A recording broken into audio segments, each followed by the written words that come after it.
பெரியவா சரணம். பெரியவா வானொலியின் மாலை நிகழ்ச்சிகள் ஆரம்பமாகின்றன. இன்றைய எமது நிகழ்ச்சிகள் நித்திய குரு பாதுகா பூஜா, ஸ்ரீ ரா கணபதி அவர்கள் எழுதிய புத்தகத்தின் ஒளிவடிவம், ஆன்மீக உரை, மகா பெரியவா மகிமை, உபன்யாசம். பெரியவா சரணம். பெரியவா சரணம். அடுத்த நிகழ்ச்சி நித்திய குரு பாதுகா பூஜை. शुक्लाम्भरधरं विष्णुं शशिवर्णं चतुर्भुजं प्रसन्नवदनं ध्यायेत् सर्वविघ्नोपशान्तये। ममोपात्त समस्त दुरितक्षयद्वार श्री परमेश्वर प्रीत्यर्थं गुरुप्रसाद सिद्ध्यर्थं गुरुप्रीत्यर्थं गुरुपादपूजाम् अद्य करिष्ये। गुरुर्ब्रह्मा गुरुर्विष्णुर्गुरुर्देवो महेश्वरः गुरुः साक्षात् परब्रह्म तस्मै श्रीगुरवे नमः। अपारकरुणा सिन्धुं ज्ञानदं शान्तरूपिणं श्रीचन्द्रशेखरगुरुं प्रणमामि मुदान्वहम्। सदाशिवसमारम्भां शङ्कराचार्यमध्यमाम् अस्मदाचार्यपर्यन्तां वन्दे गुरुपरम्पराम्. எல்லோரும் குருவ பெரிவாள தியானம் பண்ணிண்டு அர்ச்சனை பண்ணுவோம். அஷ்டோத்திரம். பெரியவா அஷ்டோத்திரம் பல அஷ்டோத்திரங்கள் இருக்கு. அதுல எளிமையா சுலபமா எது இருக்கோ அதை நான் இப்ப சொல்றேன். எல்லோரும் இதை கேட்டுண்டே திருப்பி சொல்ல முடிஞ்சுபா சொல்லி சொல்லி பெரிவாளுக்கு பாதத்துல ஒவ்வொரு புஷ்பத்தை அர்ச்சனை பண்ணலாம். ओम श्री कांची कामकोटि पीठाधीश्वराय नमः। श्रीमत् चंद्रशेखरेन्द्र सरस्वती गुरुभ्यो नमः। संन्यासाश्रम शिखराय नमः। काषाय दंडधारिणे नमः। सर्वपीठापहारिणे नमः। स्वामिनाथ गुरवे नमः। करुणासागराय नमः। जगदाकर्षण शक्तिमते नमः। सर्वचराचर हृदयस्थाय नमः।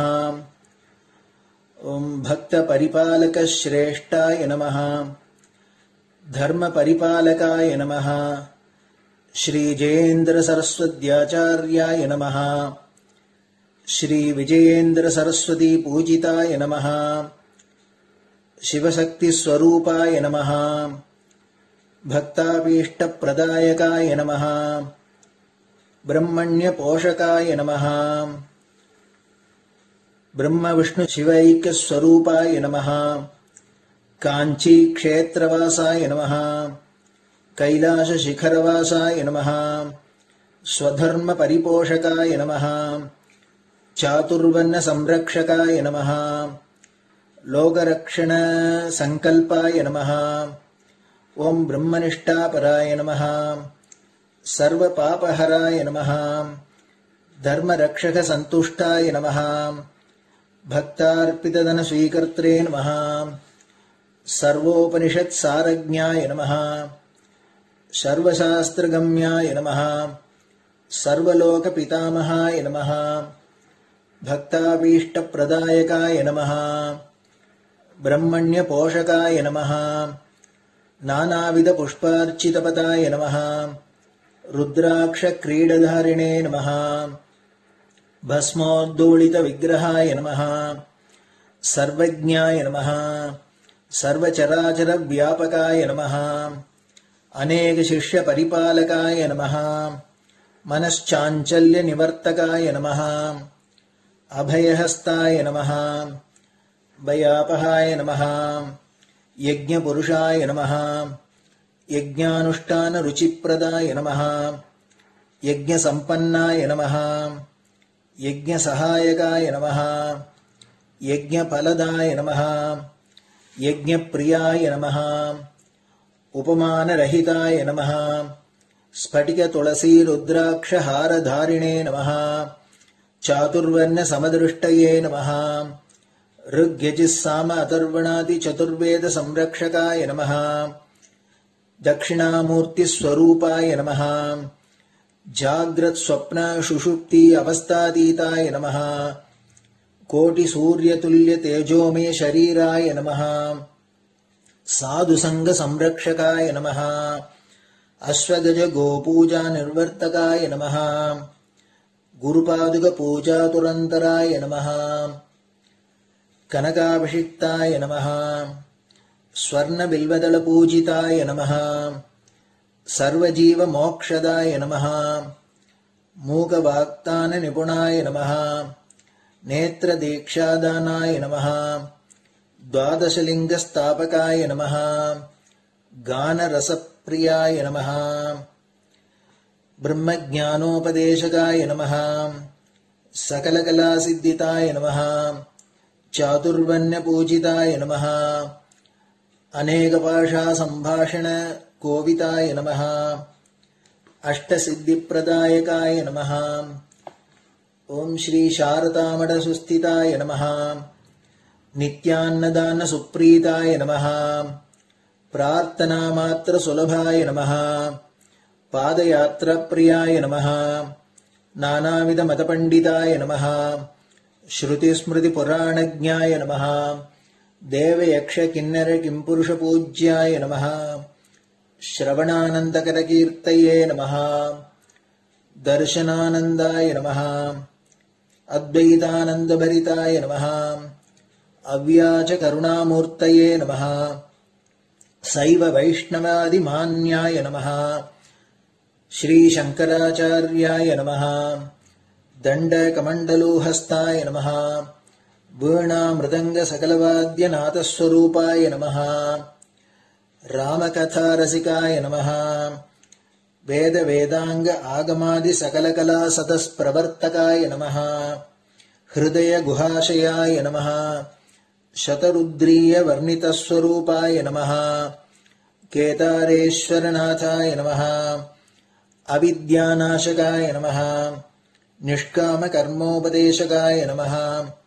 लघुभक्ति मार्गोपदेशकाय नमः. लिंगस्वरूपाय नमः. सालग्राम सूक्ष्मस्वरूपाय नमः. कालड्यां शंकर कीर्तिस्तंभ निर्माणकर्त्रे नमः. जितेन्द्रियाय नमः. शरणागत वत्सलाय नमः. श्रीशैल शिखरवासाय नमः. डमरुकनाद विनोदाय नमः. वृषभारूढ़ाय नमः. दुर्मद नाशकाय नमः. आभिचारिक दोषहर्त्रे नमः. मिताहाराय नमः. मृत्युविमोचक शक्त्याय नमः. श्री चक्रार्चन तत्पराय नमः. दासानुग्रह कारकाय नमः. अनुराधा नक्षत्र जाताय नमः. सर्वलोक ख्यातशीलाय नमः. वेंकटेश्वर चरण पद्म षट्पदाय नमः. श्री महात्रिपुर सुंदरी समेत श्री चंद्रमौलीश्वर पूजा प्रियाय नमः. श्रीमच्चंद्रशेखरेन्द्र सरस्वती सद्गुरु परब्रह्मणे नमः. गुरुभ्यो नमः. परमगुरुभ्यो नमः. परमेष्टिगुरुभ्यो नमः. परात्परगुरुभ्यो नमः. गुरुपरम्पराभ्यां नमः. गुरुपादुकाभ्यां नमो नमः. அடுத்தது ஊதுபத்தி இருந்தா அதை காமிச்சு தூபம், நெய் தீபம் இருந்தா காமிச்சு அதை நெய் தீபம் தீபம் காமிச்சுட்டு நைவேத்தியம் நைவேத்தியம் வெத்தலைப்பாக்கு பழம் இதுலேருந்து ஆரம்பிச்சு அவளுக்கு எது சௌரியமோ அதுபடி நைவேத்தியம் பண்ணலாம்.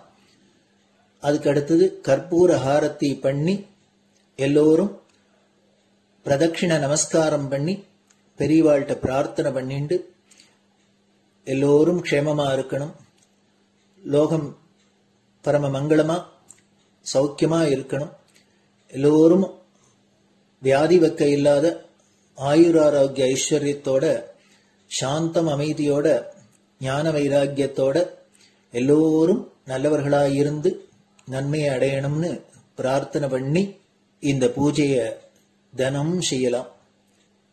குரு பிரம்மா குரு விஷ்ணுர் குரு தேவோ மகேஸ்வரः गुरुः साक्षात् परब्रह्म तस्मै श्रीगुरवे नमः। अपारकरुणासिन्धुम् ज्ञानदम् शान्तरूपिणम् श्रीचन्द्रशेखरगुरुम् प्रणमामि मुदान्वहम्। सदाशिवसमारम्भाम् शङ्कराचार्यमध्यमाम् अस्मदाचार्यपर्यन्ताम् वन्दे गुरुपरम्पराम्. குரு பாதபூஜை நிறைவடைஞ்சது. பெரியவா சரணம். பெரியவா சரணம். பெரியவா வானொலியில் நேயர்கள் அடுத்து கேட்க இருப்பது ஸ்ரீ ரா கணபதி அவர்கள் எழுதிய புத்தகத்தின் ஒளி வடிவம். அளிப்பவர் ஸ்ரீமதி உமா சங்கர் அவர்கள். தேனினும் இனிய சொல்லான் தீச்சுடர் மேனி கொண்டான் ஊனுயிர்க்குயிரதான ஒன்றினைக் கலந்து நின்றான் ஏனினிக் கவலை நெஞ்சே இன்றுனக் அருள் செய்தான் இஞ்ஞானவான் காமகோட்டி நாதனை நம்புவோமே. ஜே ஜே சங்கர ஹரஹர சங்கர. மகாபிரியவாளின் உபன்யாசங்களை ரா கணபதி அண்ணா தெய்வத்தின் குரல் என்ற பெயரில் 7 பாகங்களாக தொகுத்து அளித்ததின் 6ஆம் பாகத்தின் அடுத்த பகுதி. சௌந்தர்ய லகரி உத்தம துதிகள் 3. ஜெகன்மாதாவை லலிதாம்பிகை என்ற ரூபத்தில் அநேக மகான்களும் கவிகளும் ஸ்தோத்திரம் பாடி ஆராதித்திருக்கிறார்கள். துர்கை, காளி, அன்னபூர்ணேஸ்வரி, புவனேஸ்வரி, இன்னும் பல ரூபங்களும் அவளுக்கு உண்டு. லலிதாம்பாள் விஷயமாக மட்டுமே இப்போது சொல்கிறேன். ராஜராஜேஸ்வரி, காமாட்சி, காமேஸ்வரி, திரிபுர சுந்தரி என்ற பெயர்களில் சொல்லப்படும் ஸ்ரீவித்யா தந்திர பிரதிபாத்தியமான ஸ்ரீவித்யை எனும் வழிபாட்டு நெறிமுறைப்படி ஆராதிக்கப்படும் தேவதை இந்த லலிதாதான். லலிதா சகஸ்ரநாமம், லலிதா திரிசதி, லலிதா அஷ்டோத்தரம் என்றெல்லாம் அந்த பேரில்தான் ஸ்ரீவித்யின் அதிதேவதைக்கு நாமாவளிகள் இருப்பதை பார்க்கிறோம். அவளை பற்றிய ஸ்தோத்திர நூல்களில் 3 மிகவும் சிரேஷ்டமானவை. துர்வாசர் பண்ணிய ஆர்யா த்விஷதி, மூக்கர் பண்ணிய பஞ்சசதி, ஆச்சாரியாளுடைய சௌந்தர்ய லகரி என்ற 3. காலக்கிரமத்தில் வரிசைப்படுத்தினால் முதலில் துர்வாசர் பண்ணியது, அப்புறம் ஆச்சாரியாள் பண்ணியது, கடைசியில் மூக்கருடையது. 3க்கும் நடுவாக நடுநாயகம் என்று சொல்லும்படியாக சௌந்தர்ய லகரி இருக்கிறது. அந்த 3 ஸ்தோத்திர கர்த்தாக்களும் சிரித்து, நம்மவர்கள், நமக்கு ரொம்ப சொந்தமானவர்கள், நம்முடைய பீட்ட அதீஸ்வரியாக இருக்கப்பட்ட காமாட்சியிடம் 3 பேருக்கும் விசேஷ சம்பந்தம் உண்டு. துர்வாசர் தான் காமாட்சி ஆலயமாகிய காமகோஷ்டத்திற்கான பூஜா கல்பத்தை பண்ணி கொடுத்தவர். அந்த பிரகாரம்தான் இன்றைக்கும் அங்கே அம்பாளுக்கு பூஜை நடக்கிறது. ஆச்சாரியாளுக்கு காமாட்சியிடம் அங்கேயுள்ள காமகோட்டி பீட்டத்திடம் உள்ள சம்பந்தம் எல்லாருக்கும் தெரிந்தது. மூக்கர் கவியானதே காமாட்சி அனுகிரகத்தில்தான். அவர் பஞ்சசதியில் ஸ்தோத்திரித்திருப்பதும் அவளைத்தான். 3இல் ஆர்யாத்விஷதி தான் மிகவும் புராதனமானது. த்விசதம் என்றால் 200. ஆர்யாத்விஷதியில் 200 ஸ்லோகங்கள் இருப்பதால் அப்படி பெயர். ஆர்யா என்ற அபூர்வமான சந்தஸில் மீட்டரில் அது பண்ணப்பட்டிருக்கிறது. அதோடு அது ஸ்தோத்திரிப்பதும் ஆர்யா என்ற அம்பாள். இப்படி சொன்னால் அம்பாள் ஆரிய கடவுள், திராவிட கடவுள் இல்லை என்று அர்த்தம் பண்ணிக்கொள்ளக் கூடாது. ஆரியர் என்றால் உயர்வு பொருந்தியவர் என்று அர்த்தமே ஒழிய அப்படி ஒரு ரேசுக்கும் பெயரில்லை. வெள்ளைக்காரர்கள் பண்ணிய விபரீதம்தான் ஆரியன் ரேஸ் என்று ஆக்கியது. அம்பிகை உயர்ந்ததிலெல்லாம் உயர்ந்தவளாதலால் ஆர்யா. தமிழ் மொழி வழக்கில் ஆரியை, பழந்தமிழில் அதை இன்னும் நன்றாக தமிழ் பாஷை விதிகளின்படி ரூபம் கொடுத்து ஐயை என்று சொல்லி இருக்கிறது. ஆரியன், ஐயன், ஆரியை, ஐயை. ஐயனே என்று எந்த ரேசிலும் எந்த ஜாதியிலும் உயர்ந்தவர்களாக இருப்பவர்களை கூப்பிடுவதுண்டுதானே.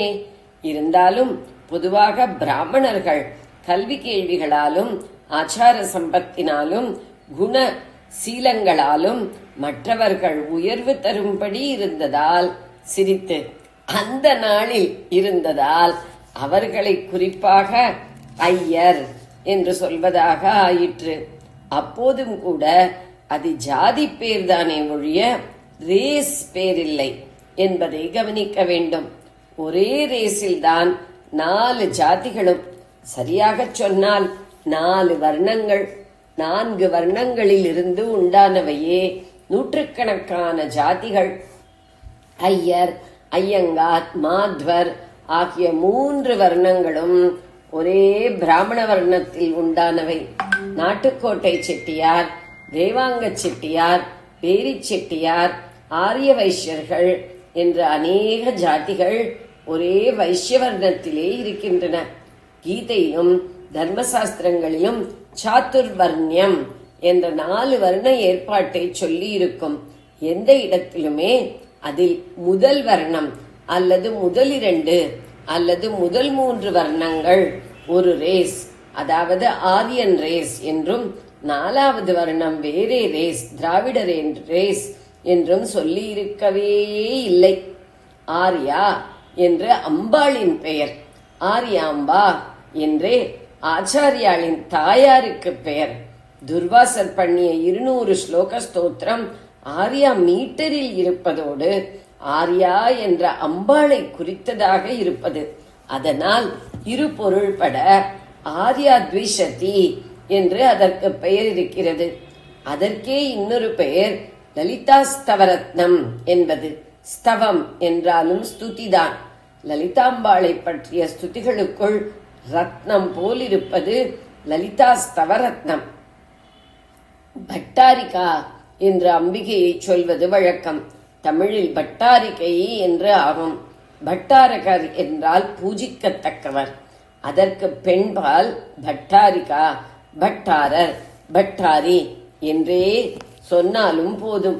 பழைய காலத்தில் இந்த தமிழ் தேசத்தில் பிடாரி கோவில்களுக்கு செய்யப்பட்ட என்டோன்மெண்ட்டுகளை பட்டாரிகா மானியம் என்றே சாசனங்களில் குறித்திருக்கிறது.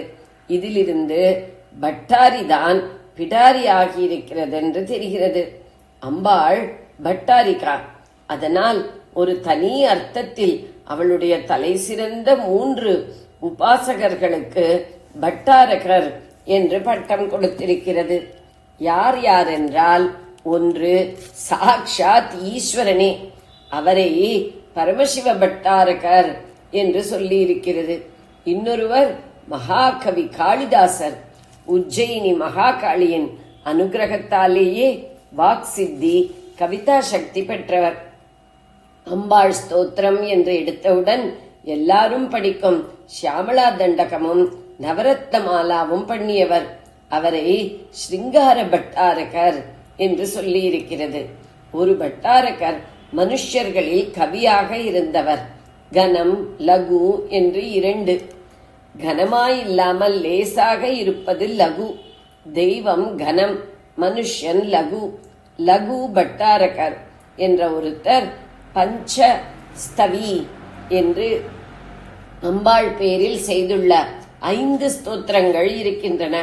காளிதாசரான மனுஷ்ய பட்டாரகருக்கே லகு பட்டாரகர் என்றும் பெயராக இருக்கலாம் என்று ஒரு அபிப்பிராயம் உண்டு. தெய்வம், மனுஷ்யர் இரண்டோடும் சேர்க்காமல் ரிஷி என்ற வர்க்கத்தை தனியாக சொல்வது வழக்கம். தேவரிஷிகள் என்ற நாரதர் போன்றவர்கள் தேவ ஜாதியில் பிறந்தவர்களாக இருக்கிறார்கள். மனுஷ்ய ஜாதியில் பிறந்து பூலோகத்திலேயே அநேகம் ரிஷிகள் இருந்திருக்கிறார்கள். பிறந்தது எந்த ஜாதியிலானாலும் எவர் ஒருவர் ஆகாசத்தில் அனாதியாக சூக்ஷ்ம ரூபத்தில் பரவியிருக்கும் மந்திரங்களை நாம் கேட்கக்கூடிய சப்த ரூபத்தில் பிடித்துக் கொடுக்கிறாரோ அவர் ரிஷி என்ற தனி ஜாதியாகி விடுகிறார். தர்ப்பணம் முதலான வைதிக காரியங்களில் தேவர்களுக்கு செய்வது, ரிஷிகளுக்கு செய்வது, மனுஷர்களான பித்ருக்களுக்கு செய்வது என்று இப்படி 3 வர்க்கமாகவே சொல்லி இருக்கிறது. 3 பட்டாரகர்களில் ஈஸ்வரன் தேவர், காளிதாசர் மனுஷ்யர் என்பதால் மற்றவர் ரிஷியாயிருந்தால் தானே பொருத்தமாயிருக்கும். அப்படிப்பட்ட மூன்றாவது பட்டாரகர் யார் என்றால் ரிஷிவர்க்கத்தைச் சேர்ந்த துர்வாசர் தான். ரிஷிகளுக்குள் அம்பிகையின் பிரசாதத்தை பரிபூர்ணமாக அடைந்தவர் அவர். அவருடைய கோபம் பிரசித்தமானதல்லவா, அதனால் அவரை குரோத பட்டாரகர் என்றே சொல்வது. பரமசிவ பட்டாரகர், சிங்கார பட்டாரகர், குரோத பட்டாரகர் என்று இப்படி 3 பேர். குரோத பட்டாரகரான துர்வாசர் தான் முதலில் அம்பாளை ஸ்துதித்த பூலோகவாசி. அவர் த்விஷதி பாடினதோடு சக்தி மகிம்ன ஸ்தோத்திரம் என்றும் அம்பாள் மகிமை பற்றி ஒரு உத்தமமான ஸ்துதி செய்திருக்கிறார். இவற்றுக்கு அப்புறம்தான் மற்ற கவிகளின் வாக்குகள் உண்டாயின. அவர் வாக்கிலேயே அம்பிகை ஆவிர்பவித்திருப்பது த்விஷதியை அனுபவித்து படிப்பவர்களுக்கு தெரியும். ஒரு மையப்புள்ளியை சுற்றி அடுக்கடுக்காக 43 கோணங்கள் கூம்பாக கோன் ஷேப்பில் எழும்பி அமைந்த ஸ்ரீசக்கரம் என்ற யந்திரத்தில் ஆவரணங்கள் என்னும் சுற்றுக்களில் மூலஸ்தானத்தை சுற்றி பஞ்ச பிரகாரம், சப்த பிரகாரம் என்றெல்லாம் இருப்பது போல ஸ்ரீசக்கரத்தில் உள்ள சுற்றுக்களில் அநேக தேவதைகள் சூழ்ந்திருக்க, அதன் உச்சியாக உள்ள மையப்புள்ளியான பிந்துஸ்தானத்தில் காமேஸ்வரனுடைய வாமபாகத்தில் எழுந்தருளியிருக்கிற காமேஸ்வரியான ராஜராஜேஸ்வரியை அந்த எல்லா முக்கோணங்களையும் ஆவரண தேவதைகளையும் விவரமாக சொல்லி துர்வாசர் ஸ்தோத்திரித்திருக்கிறார். இந்த உத்கிருஷ்டமான கிரந்தத்தை பாராயணம் பண்ணினால் நல்ல அனுகிரகம் உண்டாகும். குறிப்பாக நல்ல வாக்கு, கவித்துவ சக்தி உண்டாகும். அம்பிகை பண்ணுகிற பெரிய அனுகிரகம் அவளை வர்ணித்து வர்ணித்து ஸ்துதிக்கிற ஆனந்தத்தை தரும். உயர்ந்த வாக்கு விசேஷம்தான். இந்த வாக்குத்தானே ஒரு பக்தர் பெற்ற அனுபவத்தை மற்றவர்களுக்கும் தெரிவித்து அவர்களும் அதை பகிர்ந்து கொள்ளும்படி செய்கிறது. அதுதான் வாக் சக்தி அருள்வதன் விசேஷம். ஒரு ஊமைக்கு இப்படிப்பட்ட அபார வாக்கு சக்தியை அவள் அனுகிரகம் பண்ணினாள். காஞ்சிபுரத்தில் காமாட்சி கோயிலில் இருந்த அவருக்கு இயற்பெயர் என்னவென்றே தெரியவில்லை. மூக்கர் என்று சொல்கிறோம். மூக்கர் என்றால் ஊமை என்று அர்த்தம். அந்த ஊமைக்கு அம்பாளின் அனுகிரகம் கிடைத்ததுதான் தாமதம். த்விஷதி இல்லை, பஞ்சசதியாகவே 500 ஸ்லோகங்களை வர்ஷித்து விட்டார். துர்வாசர் பண்ணினது ஆர்யா த்விஷதி என்றால், மூக்கர் பண்ணின பஞ்சசதியில் முதலாவதாக ஆர்யா சதகம் என்ற 100 ஸ்லோகங்கள் இருக்கின்றன. இதுவும் ஆர்யா விருத்தத்தில் மீட்டரில் தான் அமைந்தது.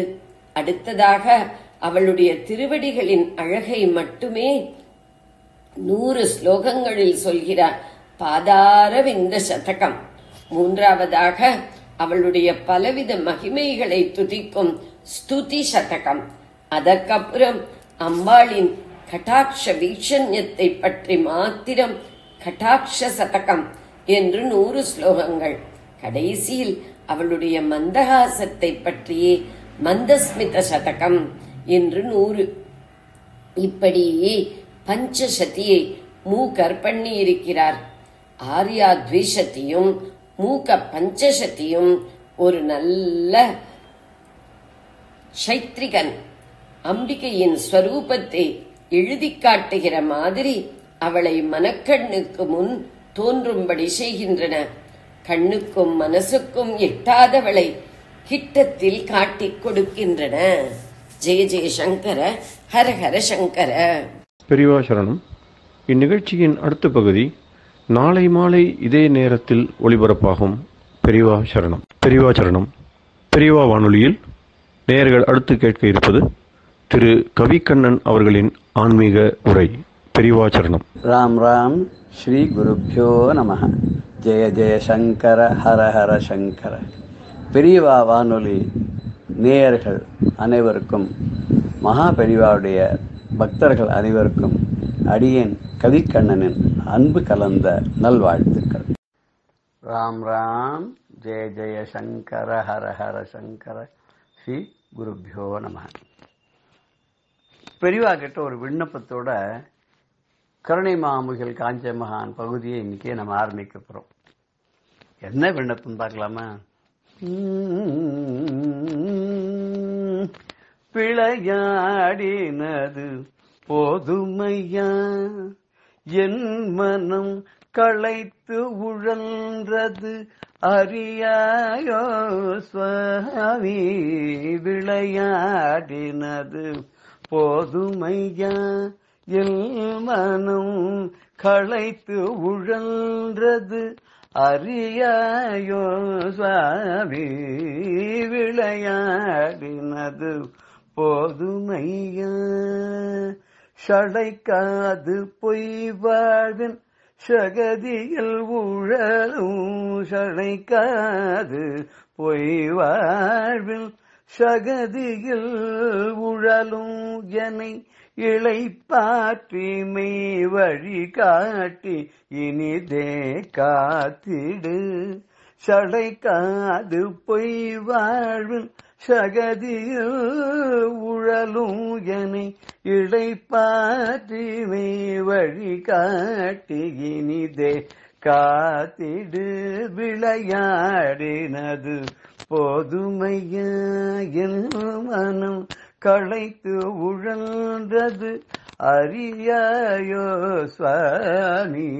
விளையாடினது போதும் ஐயா, உனதடி மறவாத உடம் தருவாய்.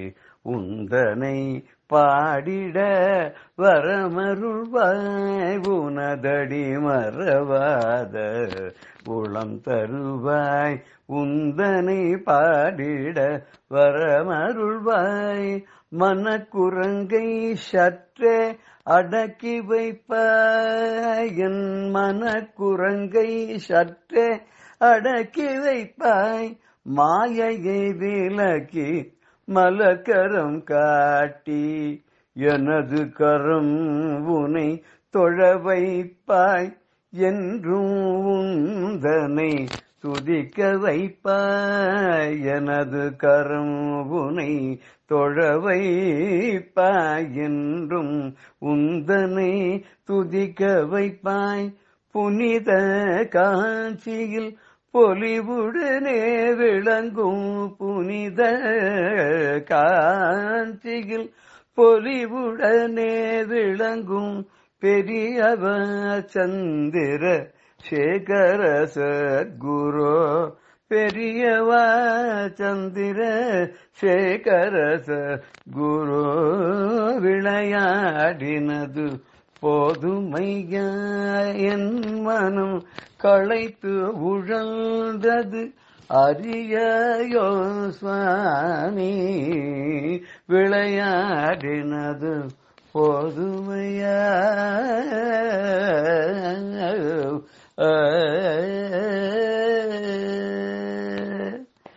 விளையாடினதெல்லாம் போதும், என்னை கொஞ்சம் கவனிங்க. ரொம்ப களைச்சு போயிட்டேன்னா, இந்த வாழ்க்கைங்கிற சுழல்ல மாட்டு தவிச்சு களைச்சு போய் தெம்பில்லாத இருக்கேன்.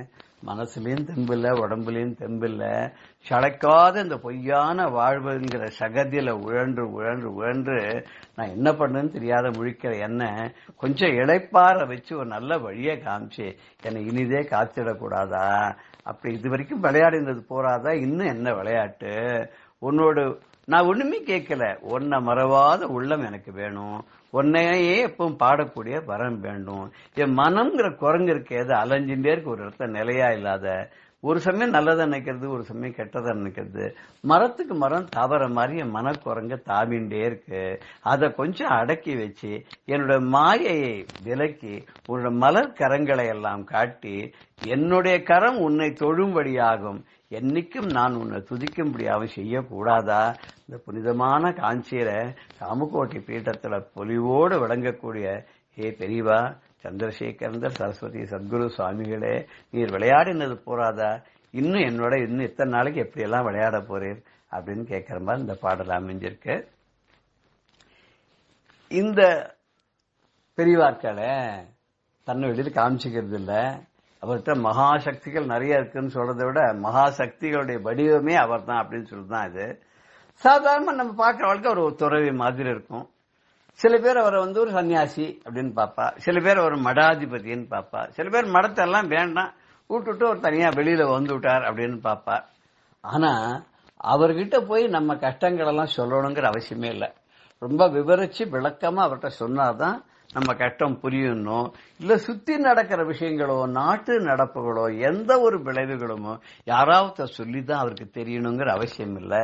இருந்த இடத்துல இருந்தே சர்வ வியாபியாக இருக்கக்கூடிய அவர் இந்த விஸ்வம் முழுக்க அவருடைய கண்ட்ரோல்ல இருக்கும்போது இங்க எங்க என்ன நடந்தாலும் தெரியும் இல்லையா. இப்ப நம்மளே எடுத்துங்க, சாதாரண இந்த உடம்புல எந்த ஒரு பகுதியில லேசா அரிச்சாலும் நம்ம அறியாத இந்த விரல் போய் அந்த இடத்துல சொரிஞ்சு கொடுக்கறது இல்லையா. நம்ம உடம்பு தானே, இவ்வளவு பெரிய உடம்பு தானே. உள்ளுக்குள்ள இருக்கிற மனசு உடனே டக்குன்னு இந்த உடம்புக்குள்ள எங்க என்ன நடந்தாலும், ஒரு எரிச்சல் வந்தாலும் சரி, ஒரு இரிட்டேஷன் வந்தாலும் சரி, ஒரு இச்சிங் வந்தாலும் உடனே அட்டென்ட் பண்றது இல்லையா. அது மாதிரி உலகம் முழுக்க வியாபித்திருக்கக்கூடிய மகான்களுக்கு எங்க என்ன நடந்தாலும் பளிச்சுன்னு அப்படியே ஸ்கிரீன்ல பாக்குற மாதிரி அவளுக்கு தெரியும். அதோட மகான்கள் பெரியவா இருக்கிறவெல்லாம் டைரக்டா யாரையும் தாக்க மாட்டா, யாரையும் காமிச்சு கொடுக்க மாட்டா, யார் மனசும் புண்படுற மாதிரி எந்த சிச்சுவேஷனும் கிரியேட் பண்ண மாட்டா. ஒரு சமயத்துல பெரியவா முகாமிட்டு இருக்கிற இடத்துல நிறைய ஜனங்கள்லாம் வந்திருக்கா பாக்கிறதுக்கு, தரிசனம் பண்றதுக்கு. அப்ப அவருக்கு என்ன தோணுத்தோ தெரியாது, இப்படியே ஒரு தடவை பார்த்தாரு எல்லாரையும். அப்படி அந்த எக்ஸ்ரே அப்படின்னு சொல்லுவாலே அவருடைய பார்வை அப்படி எக்ஸ்ரே மாதிரி இப்படி எல்லாரையும் பார்த்தா.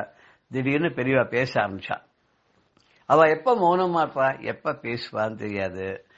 அப்ப அந்த எல்லாருக்கும் பொதுவா தரிசனம் பண்ணும்போது ஒரு சப்ஜெக்ட் எடுத்துட்டோம்.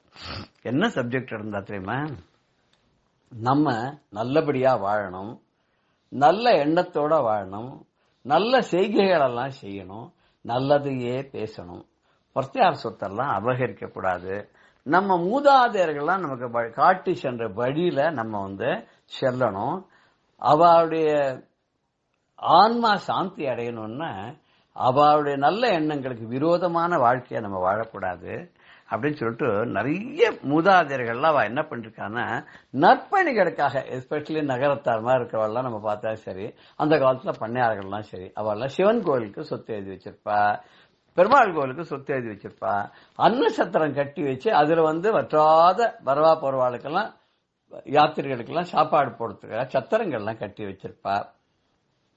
இதுல பத்தாத நடந்துன்றது. இதெல்லாம் ஒரு 50 வருஷம் முன்னாடி வரைக்கும் கூட நடந்திருக்கு. 1950 வரைக்கும் கூட நிறைய இடத்துல இந்த மாதிரிலாம் நடந்துன்னு இருக்கு. அப்புறம் தான் கொஞ்சம் கொஞ்சமா அகரஹாரங்கள்லாம் போயிடுத்து, பண்ணையார்கள்லாம் போயிட்டா, ராஜாக்கள் போயிட்டா, ஜமீன்தார்கள் போயிட்டா, அப்புறம் எல்லாம் அப்படியே உள்டா தலகீழ எல்லாம் மாறிடுது. இன்னைக்கு பல குடும்பங்கள் அவளுக்காக பல தலைமுறைக்கு சேர்த்து வச்சுக்கிறதுங்கிறது வந்துடுத்து. பல குடும்பங்கள் தன் சொத்துக்களை மற்றவாளுக்காக செலவழிச்சு எழுதி வச்சது போக இப்ப எல்லாம் உள்டாவாயிடுத்து. இதுல நிறைய சில பேர் என்ன பண்றாங்கன்னா இந்த வரி ஏய்ப்புக்காக சொத்துக்கள் எல்லாம் கூட ட்ரஸ்ட் அப்படிங்கிற பேர்ல அதுல வாங்கறது, பணத்தெல்லாம் அது பேர்ல எடுத்துக்கிறது, அதுக்கு டாக்ஸ் கிடையாதுங்கிறதுனால அந்த ட்ரஸ்டுக்கு அங்கத்தனர்களா உறுப்புகளா ட்ரஸ்டிகளா அவ சொந்தக்காரா எல்லாருமே இருக்கிறது. கோவிலுக்கு ட்ரஸ்டின்னு சொல்லி கோவில் சொத்தெல்லாம் வச்சுட்டு அதெல்லாம் அனுபவிக்கிறது, சத்திரங்களுக்காக வச்சிருக்கிறதெல்லாம் தான் அனுபவிக்கிறது, எல்லாத்தையும் தன்னுடைய வாரிசுகளுக்கு வழி வழியா மாத்தி கொடுக்கறது. இப்படி நிறைய பாப செயல்கள் பண்றதுனால, தீச்செயல்கள் பண்றதுனால வம்சங்கள் விருத்தி ஆகிறது இல்ல. அடுத்த தலைமுறைகள்லாம் ரொம்ப கஷ்டப்படுறா.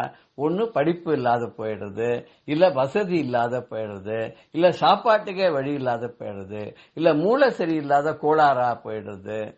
இது ஏன் என்ன காரணம்னா நல்லெண்ணம் இல்லாதனாலையும் நல்ல செயல்கள் பண்ணாதனாலையும் பாப செயல்கள் ஜாஸ்தி ஆயிடுறதுனால்தான் அப்படின்னு பெரியா அப்படி சொல்லி முடிச்ச உடனே ஒருத்தர் பல அண்ணா தம்பிகள் 3-4 பேர் வந்திருக்கா. கண்ணீர் மல்க ஓடி பெரியவா காலில் சாட்டாங்கமா பெரியவா எங்களுக்காகவே சொன்ன மாதிரி இருந்தது, நாங்க பண்ணது பெரிய தப்பு, இப்ப நாங்க பண்ண மாட்டோம், இனிமே ஊருக்கு போன உடனே எல்லா சொத்துக்களையும் அது யாருக்கு முறைப்படி சேரணுமா அவளுக்கு அந்த சொத்துக்கள்லாம் போற மாதிரி பண்ணி நாங்க என்னென்ன நல்ல காரியங்களுக்கு பண்ண முடியுமோ அத்தனை நல்ல காரியங்களுக்கு அந்த பணத்தை எல்லாம் நாங்க கொடுத்து செலவழிச்சு எங்களுக்கு அதுல இருந்து ஒரு பைசா கூட எங்களுக்கோ எங்க குடும்பத்துக்கோ எங்க வாரிசுகளுக்கோ சேராத மாதிரி பெரியவா சொன்ன மாதிரி நாங்க நடந்துக்கிறோம்.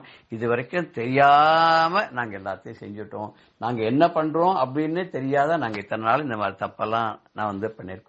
உடனே பெரியவா சொன்னாலாம், உங்களை நினைச்சு நான் சொல்லவே இல்லை, உனக்காகவும் சொல்லல, நீ அப்படிலாம் பண்றேன்னு 4 பேருக்கு சொல்லணும்னு நான் சொல்லல, எல்லாத்தையும் நீயே தான் சொல்லிருக்கேன், நீயே தான் ஒப்புத்துருக்கேன். முன்னாடி நான் பொதுவா தான் சொன்னேன். ஒரு நாளைக்கு ஒரு சப்ஜெக்ட் பேசும்போது இன்னைக்கு இந்த சப்ஜெக்ட்ல நம்ம பிரத்யார சொத்துக்கு ஆசைப்படக்கூடாதுங்கிற மாதிரி கோவில் சொத்துக்கள், ட்ரஸ்ட் ப்ராப்பர்ட்டி இதெல்லாம் கூட நம்ம துஷ்பிரயோகம் பண்ணக்கூடாது, அதை தவறான வழியில உபயோகப்படுத்தக்கூடாது அப்படின்னு சொன்னேன்.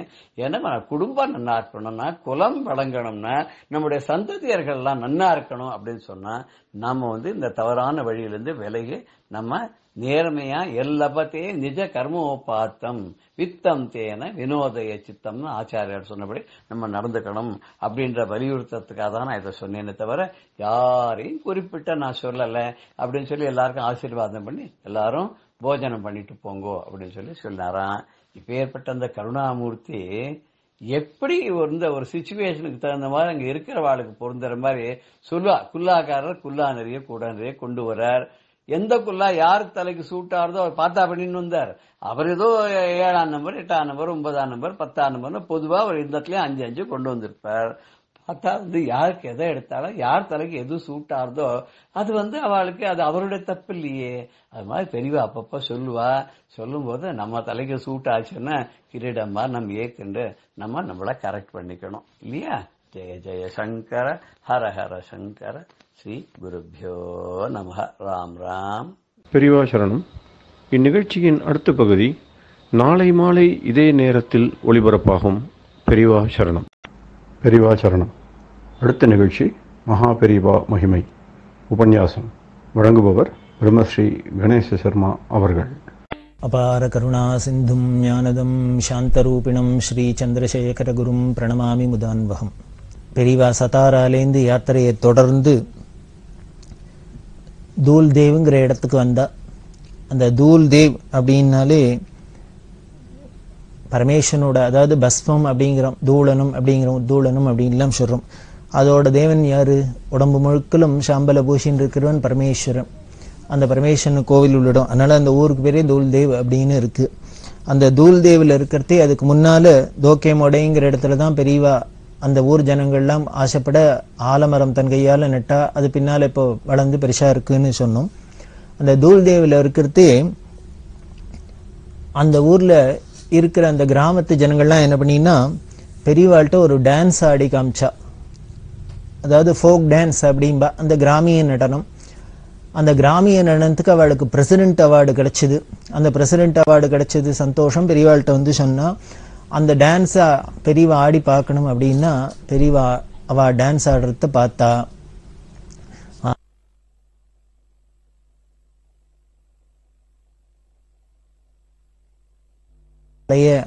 ஆடி காமிக்கணும் அப்படின்னா பெரியவா தன்னோட ஆசிரம தர்மம், சன்னியாசாசிரம தர்மத்துக்கு ஒட்டி எதையும் அப்படி எல்லாம் என்கரேஜ் பண்ணாத இருந்தா. ஆனா எல்லாத்திலும் பெரியவாளுக்கு ரொம்ப ஆசை உண்டு, ரொம்ப பிரியம் உண்டு. ஆயக்கலைகள் 64 அவளே தானே, ஈஸ்வரன் தானே. அதனால எல்லாருமே தெய்வீக கலைகள் எல்லாத்திலுமே பெரியவாளுக்கும் பிரியம் உண்டு. இருந்தாலும் சிலது அந்த சன்னியாசம்ங்கிற ஆசிரமத்துக்கு உட்பட்டு சிலதெல்லாம் அவ வெளியில வெளிப்படையா பண்ணினது இல்லை. ஆனா இந்த கிராமிய நடனத்தை பெரியவா அவ ஆடணும்னு சொல்ல ஆடி காமிச்சா. எல்லாரும் ஆடினவாள்ல புருஷா தான் ஆடினா. ரொம்ப பிரமாதமா இருந்தது. பின்னால நாங்க ரத யாத்திரை போனோம் அப்படின்னு சொன்னோம். இந்த ரத யாத்திரை போறதையும் என்ன பண்ணினா அதே ஜனங்கள் பெரியவாளோட ரதத்தை விக்கிரகத்தை ரதத்துல வச்சுன்னு யாத்திரை போனோம் அப்படின்னு சொல்ல. பெரியவா எங்கெங்கெல்லாம் யாத்திரை பண்ணாலும் அந்த இடத்துக்குலாம் ரத யாத்திரை போயிட்டு வந்து அப்படின்னு சொல்லியிருக்கேன். அப்பப்போ சொல்லிட்டு வரேன். அதுல இந்த தூல் தேவுக்கும் பேர்த்து திருப்பி அதே மாதிரி ஆடி காமிச்சா. கிட்டத்தட்ட 20 வருஷத்துக்கு மேல ஆச்சு. அதே குரூப் எல்லாம் சேர்ந்துன்னு எல்லாரும் திருப்பி ஆடி காமிச்சா. ரொம்ப அபூர்வமா இருந்தது. என்ன ஒரு 50 பேர் 100 பேர் இருந்துட்டு அதுல ஆச்சரியம் என்னன்னா எல்லாரும் வயல்ல வேலை செய்யறவா, எல்லாம் விவசாயிகள் தான். அவளுக்கு ஒரு நாளைக்கு வயல்ல போய் வேலை செய்யலைன்னா இன்னைக்கு சம்பளம் கிடையாது. அப்படி இருக்கிறவா என்ன பண்ணினா அப்படின்னார், இந்த பெரியவாளுக்காக ஆடணும் அப்படிங்கிறதுக்காக தங்களுக்கு எல்லாரும் வயலுக்கு வேலைக்கு போகாத, சம்பளம் போனாலும் பரவாயில்ல அப்படின்னு, பட்னி கிடந்தாலும் பரவாயில்ல, பெரியவாளுக்கு கைங்கரியம் அப்படின்னு அந்த பாவத்தை பார்த்தா ஆச்சரியமா இருக்கு. ஏழைகள் ஏழைகள் அப்படிங்கிறோமோ அவளோட பக்தியும் பாவத்தையும் பார்த்தா அபூர்வமா இருக்கு, ஆச்சரியமா இருக்கு. முன்னமே பார்த்திருக்கோம், ஸ்ரீசைலம்ங்கிற இடத்துல செஞ்சூஸ்லாம் சேர்ந்துட்டு செஞ்சுங்கிற ஆதிவாசிகள்லாம் பெரியவாளுக்கு நடனம் நாட்டியம் ஆடி காமிச்சா அப்படின்னு. அது முன்னாலேயே நம்ம நிகழ்ச்சியில பார்த்திருக்கோம். அப்போ அவ சொன்னது என்னன்னா, பெரியவா கேட்கிறா, இதை பாடினாலே இதுல என்னமா என்ன வெரைட்டி உண்டா, என்ன ஆடி காமிச்சா அப்படின்னா, அந்த செஞ்சு ஸ்ரீசைலம் செஞ்சு சொன்னா என்னன்னு, எங்களோட நெருங்கின உறவுகாராவன் தான் என்ன ஆடுமோ அதை ஆடினோம் அப்படின்னு சொன்னா அப்படிங்கிறத பார்த்தோம். ஒரு ஆதிவாசிகள் ஒரு ஏதோ படிப்பறிவு இல்லை நாகரிகம் இல்லை அப்படின்னு சொல்றோம், அவளுக்கு பெரியவாளை பார்த்தோன்னே எப்படி தோணித்துன்னு, தங்களோட நெருங்கின உறவுகாரால தோணித்து அப்படின்னு அந்த நிகழ்ச்சி காமிச்சுது. அதே போல இந்த தூள் தேவலையும் அந்த ஜனங்களுக்கெல்லாம் பிரசிடென்ட் அவார்டு வாங்கியிருக்கு, இருந்தா கூட அவளுக்கு அது பெருமையா தோணல. அதெல்லாம் விட பாக்கியம் என்ன அப்படின்னு, பெரியவாளுக்கு முன்னால இதை ஆடி காமிக்கணும் அப்படின்னு. அதனால்தான் பெரியவா அதுக்கும் ஒத்துண்டா. அப்படி இந்த தூள் தேவெல்லாம் முடிச்சுட்டு பெரியவா விட்டல்வாடி அப்படிங்கிற வந்தா, தந்தூல்வாடி, பல்வாடி இதெல்லாம் வழியால பண்டரிபுரம்ங்கிற இடத்துக்கு வந்தா. பெரிய மகாக்ஷேத்திரம், பீமா நதின்னு சொல்லக்கூடியது. இந்த இடத்துல சந்திரபாகா அப்படின்னு அதுக்கு பேரு, பீமான அதோட பேரு. இந்த பண்டரிபுரத்துல சந்திரகலை மாதிரி இப்படி வளைஞ்சு பெரிய சந்திர மாதிரி இருக்கிறதுனாலே அதுக்கு சந்திரபாகா அப்படின்னு பேரு. அங்க பாண்டுரங்கன் ரகுமாயி அப்படிங்கிறது உலக பிரசித்தம். புண்டலீகன்கிற பக்தனுக்காக சுவாமி என்ன பண்றார், இன்னமும் நின்றுட்டு இருக்கார். இந்த புண்டலீகன் அப்படிங்கிற பக்தர் அப்பா அம்மாட்ட அப்படி ஒரு சிசுருஷை பண்ணியிருந்தார். இந்த மாத்திரு பித்ரு சிசுருஷையை பண்ணிட்டு இருக்கிறது என்ன, வேதமேன்னு அணையா சொல்லியிருக்கு, மாத்திரு தேவோ பவ, பித்ரு தேவோ பவ, ஆச்சாரிய தேவோ பவ, அதிதி தேவோ பவன்லாம். அதனால அந்த வேதத்தோட ஆணப்படி, வேத வாக்கியத்துக்குப்படி இந்த புண்டலீகன் அப்பா அம்மாவுக்கு சேவை பண்ணிட்டு இருக்க. சுவாமி நேர பார்க்கறதுக்கு வந்து, நாமெல்லாம் தான் சுவாமியை பார்க்க போவோம், ஆனா சுவாமி என்ன பண்ணார், இந்த புண்டலீகனை பார்க்க வந்தார்னு இதுலேருந்து என்ன தெரியுதுன்னு, நாம் அந்த வேதம் சொன்னபடி சாஸ்திரம் சொன்னபடி நம்மளோட கடமையை செஞ்சுட்டு நாம இருந்தாலே நம்மளை தேடிண்டு பகவான் வரார் அப்படிங்கிறது தெரியறது. அந்த மாத்திரு பித்ரு சுசுரூஷை பண்ணிட்டு இருக்கிறதுனால இந்த புண்டலீகனை பார்க்க வந்தார். அப்போ இந்த புண்டலீகன் என்ன பண்ண, அப்பா அம்மா தூங்கின்னு இருக்கா, அவளுக்கு சௌரியம் பண்ணிட்டு தானே அப்புறம் வர முடியும், அது வரைக்கும் வெயிட் பண்ணுங்கன்னு சொல்லி நிக்கிறதுக்கு என்ன பண்ண, பக்கத்துல இருந்த ஒரு செங்கலை தூக்கி போட்டு இது மேல நில்லுன்னு சொல்லி நிக்க வச்ச. இன்னமும் அந்த செங்கல் மேலேயே சுவாமி நின்றுட்டு இருக்க, இடுப்புல கையை வச்சுட்டு புண்டலீகனுக்காக. அப்பேற்பட்ட ஒரு பெரிய க்ஷேத்திரம், அதான் பண்டரிபுரம்னு பேரு. பாண்டுரங்கன், இந்த பாண்டுரங்கன் இன்னும் ஏகமூர்த்தி விட்டாபாயி அப்படின்னு சொல்ற, ஒரே மூர்த்தி தான் அப்படின்னு. அவர் தான் சிவனும் அவர் தான், அவரே தான் விஷ்ணுவும் அவர் தான், ராமரும் அவர் தான், கிருஷ்ணரும் அவர் தான், எல்லாரும் பரபிரம்மஸ்வரூபமா இருக்கு. அதனால தான் ஆதிசங்கர பகவத்பாதால் என்ன பண்ணு, பரபிரம்மலிங்கம் பஜே பாண்டுரங்கம் அப்படின்னர். அது பரபிரம்மமாவே இருக்கிறதுனாலே பஜே பாண்டுரங்கம் அப்படின்னு சொல்றது.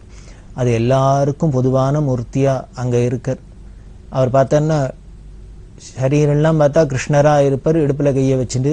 தலையில பார்த்தா சிரசு லிங்காகாரமா இருக்கும், மஸ்தக லிங்கா ஸ்வரூப லிங்கா அப்படின்னு பாடுறா. சிரசு லிங்காகாரமா இருக்கும், கீழே அதுக்கு கீழே விஷ்ணுவா மூர்த்திகரிச்சு இருப்பார். அப்படி இருக்கிற ஒரு பெரிய அபூர்வமான மூர்த்தி மகாட்சேத்திரம். அந்த பண்டரிபுரத்துக்கு பெரியவா வந்தா 1981 வருஷம் ஜூன் மாசம் 13ஆம் தேதி. அந்த பண்டரிபுரத்துல ஆஷாட கார்த்திகை ஏகாதசியெல்லாம் ரொம்ப விசேஷம். பெரியவா இந்த ஏகாதசி தரிசனம் பண்ணிண்டா.